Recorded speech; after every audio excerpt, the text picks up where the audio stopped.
World war to के बाद से ये सबसे बड़ा लोगों का बेघर होना है। सीरिया में हर 4 में से एक अपने घर से बाहर है और यहाँ इराक में लाखों। मेरे पीछे मौसुल है जो कि इराक में आईसिस की राजधानी मानी जाती है, जो कि बाइबल का शहर नीनवे है, जो कि आईसिस के गांव से मिनटों दूरी पर है।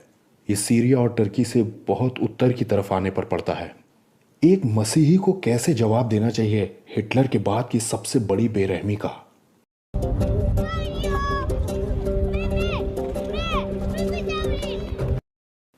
सीरिया के सिविल वॉर और आईसिस के मिडिल ईस्ट में जाहिर होने के बीच में 1,40,00,000 लोगों को अपने घर से ज़बरदस्ती जाना पड़ा और उनमें से आधे बच्चे थे। इन इराकी और सीरियाई रिफ्यूजियों को मदद की बहुत ज़रूरत है।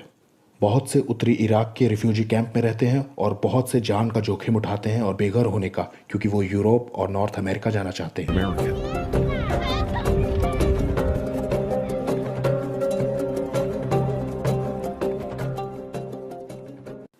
हम लोग यहाँ खड़े हैं मार हॉर्मीज़ में, जो कि संत हॉर्मीज़ का था।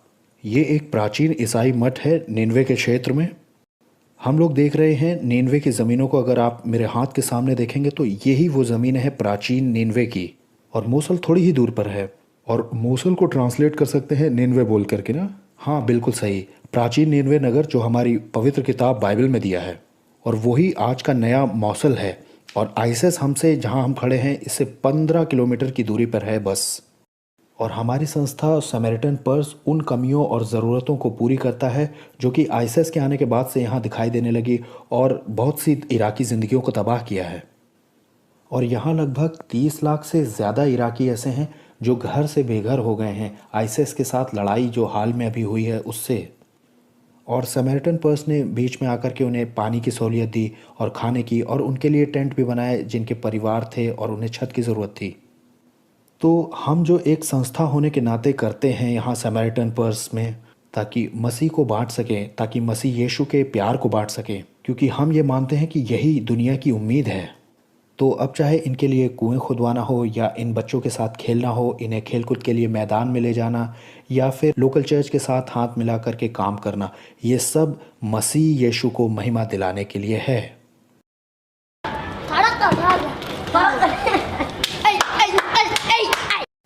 जब आप देखते हैं कि आईसिस ने क्या किया है आपके खुद के चर्चों के साथ, और ख़ासकर यजीदीज़ लोगों के साथ, उनमें से भी जो जवान लड़कियां थी जिन्हें उन्होंने पकड़ लिया और ले गए, अभी भी जो उनके कब्ज़े में है, तो ऐसे में एक मसीही क्या कर सकता है? आप क्या सोचते हैं? दरअसल दुनिया के लोगों को ये लगता है कि आईसिस ने हमसे सब कुछ छीन लिया है, लेकिन जानते हैं सच क्या है? हमने उनसे सब कुछ ले लिया है। ज़रा ये बात समझाइए। उन्होंने हमारे घरों को लिया, अब हम एक घर हो गए, एक ज़मीन हो गए, हम एक जगह आ गए। उन्होंने हमारे सारे पुराने चर्चों को ले लिया, लेकिन अब हम एक चर्च हो गए।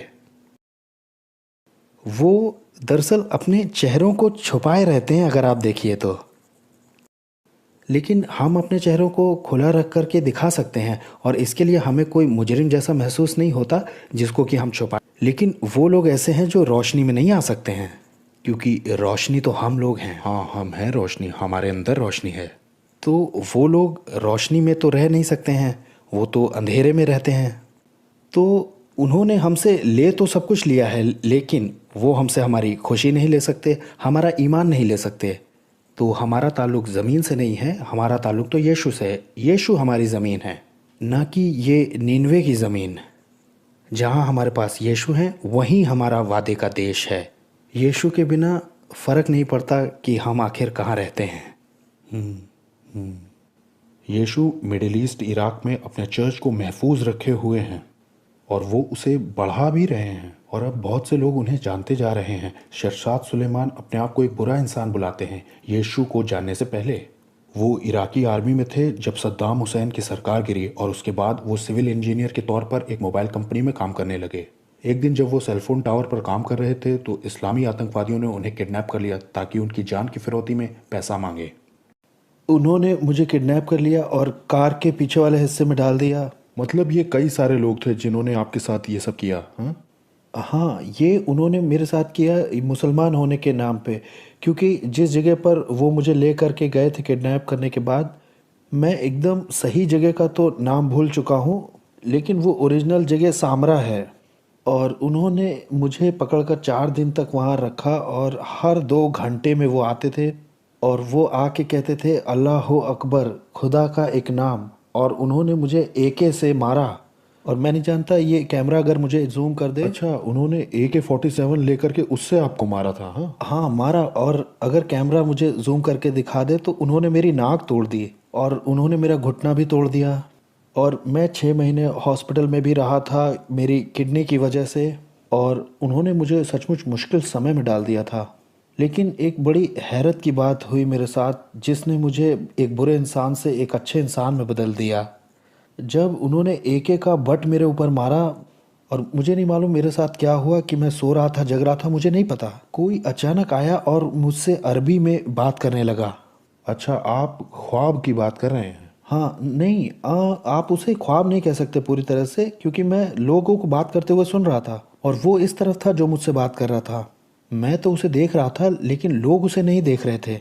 और ऐसे उन्होंने मुझसे अरबिक में कहा कि मैं ईसा हूँ, जैसे कि इंग्लिश में कहते हैं आई एम जी। तो खुदा, तो शहजाद, ये या तो यीशु का प्रकट होना था या एक सपना था, आप इसके बारे में श्योर नहीं हैं? हाँ, मैं श्योर नहीं हूँ। तो यीशु ने आपसे क्या कहा?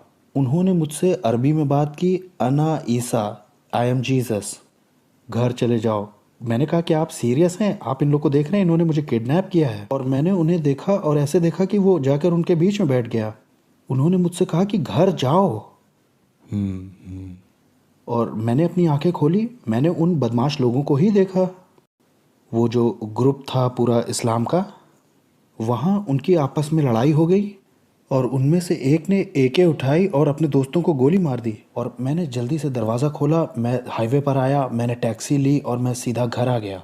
लेकिन अभी उनका पूरा नहीं हुआ था, अभी कहानी ख़त्म नहीं हुई। तो मतलब कि इस बड़े चमत्कारिक तरीके से, क्योंकि है ये चमत्कारी, और आप वहाँ से निकल गए, छूट गए और भाग कर के आपने वहाँ से टैक्सी लेके घर आ गए। हाँ, और उनका भी ख़त्म नहीं हुआ था। जब मैं घर आया तो 3 दिन के बाद मैंने कंपनी में कॉल किया, क्योंकि कंपनी है। मैंने कहा कि हाँ देखो मैं छूट गया हूँ। उन्होंने कहा किसने तुम्हें छुड़ाया? मैंने कहा यीशु ने। और वो सब के सब हंसने लग गए जैसे कि आप हंस रहे हैं।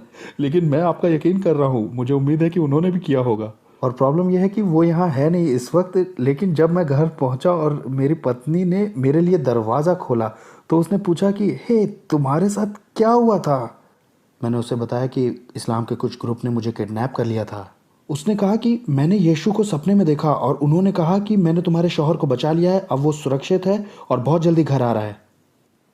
तो यहाँ पर तो 2 घटनाएं होती हुई दिख रही हैं कि यीशु ने आपसे बात की, आपकी पत्नी से बात की, और टेररिस्ट ने आपको किडनैप कर लिया था, लेकिन प्रभु ने आपको सही सलामत घर पहुँचा दिया। हाँ, और अब मैं किसी भी चीज़ से नहीं डरता हूँ, क्योंकि यीशु ने मुझे एक बार बचाया है, वो मुझे आगे भी बचाएंगे। और अगर कोई ऐसा है जो यीशु पर विश्वास नहीं करता तो प्लीज़, अगर आप कोई मुझे देख रहा है और कोई मुझे देखता है, मुझे माफ़ कीजिएगा, मेरी इंग्लिश अच्छी नहीं है, लेकिन प्लीज़ प्लीज़ मेरा मैसेज ये सबको दे दीजिएगा। यीशु यहाँ हैं और उन्होंने हमारी ज़िंदगी को बचाया है। और शुक्रिया उनका जो कि मुझे सुन रहा है और यीशु पर यकीन करता है। वो हमारे लिए खाना है, वो हमारे लिए खून की तरह है, वही मेरी ज़िंदगी में अब सब कुछ है। उसके शरीर का एक हिस्सा होने के कारण और यीशु जो हमारा सिर हैं उसके कारण मैं चाहता हूँ कि आप हमारे लिए दुआ करें। और उनसे जो लोग ये सुन रहे हैं या देख रहे हैं इस प्रोग्राम को, और वो यहाँ के इन लोगों के लिए दुआ करें और मदद करें हमारे लोगों की, और हमारे लोगों को बचाएं। मैं यहाँ पर कोई मदद की भीख नहीं मांग रहा हूँ, क्योंकि ये तो हमारा काम है कि हम एक दूसरे की मदद करें। यहाँ के लोगों ने, दरअसल यहाँ के क्रिश्चियंस ने शैतान का चेहरा देखा है। और हमें तो मालूम ही है कि कौन शैतान है आज की इस ज़िंदगी में, हमें बहुत अच्छे से पता है और बहुत से लोग कहने में डरते हैं इसे, लेकिन मैं परवाह नहीं करता हूँ क्योंकि मेरा ताल्लुक यीशु से और किसी से नहीं। सच तो यह है कि हम मुसलमानों की वजह से झेल रहे हैं और ये तो कई सालों से हमारा हिस्सा रहा ही है, ये तो आपको पता ही है। लेकिन अगर कोई किसी कारण से उस फजल का इनकार करना चाहता है हमसे भी, तब भी हम इस काम को जारी रखेंगे क्योंकि हम तो मसीह के फजल से हैं। हम फिर भी उन्हें माफ़ करेंगे और हम आगे बढ़ जाएंगे और फिर भी हम उनकी कम्युनिटी का ध्यान रखेंगे, उनकी कम्युनिटी जो आगे की जनरेशन है, हमारे बच्चे, और सबसे ज़रूरी यही है। देखने से ऐसा लग सकता है कि आईएसआईएस जीत रहा है, इस्लाम जीत रहा है, लेकिन अगर सारे क्रिश्चियंस यहाँ से चले जाएं तो यहाँ कुछ नहीं रह जाएगा उनके लिए जो बचे हैं। तो हमें परमेश्वर ने जो कॉलिंग दी है उसके लिए हमें विश्वास योग्य रहना है और सैमरिटन पर्स दुनिया के सबसे ख़राब हिस्सों में जाने के लिए तैयार है और यीशु के सुसमाचार को बांटने के लिए भी। हमें इन 5 सालों में जब से हम इराक में हैं हमें इससे मोहब्बत हो गई है, हमें इराकी लोगों से मोहब्बत हो गई है। ये बहुत ही अद्भुत लोग हैं, ये भी खुदा के बच्चे हैं और वो इनसे प्यार करता है और चाहता है कि ये लोग उसे उद्धारकर्ता बना लें, और यही हमारी ऑर्गेनाइजेशन का मिशन है। एक पानी के कप के साथ शुरू करिए और एक रोटी के साथ। मसीही खुदा का प्यार बांट सकते हैं अलग अलग तरीकों से। बेघर लोगों के लिए दुआ करके, जिनके बच्चे छीन लिए गए माँ बाप से उनके लिए, जिन्हें उनके गांव से भगा दिया है उनके लिए, चाहे वो क्रिश्चियंस हों, चाहे वो यजीदी हों या और दूसरी माइनॉरिटीज़ हों। तो क्या आप मेरे साथ जुड़ कर के यीशु के हाथ और पैर बनना चाहेंगे? क्या आप मेरे साथ मिलकर के क्रूस की ओर देखेंगे और दूसरों के साथ क्रूस की उस घटना को बांटेंगे?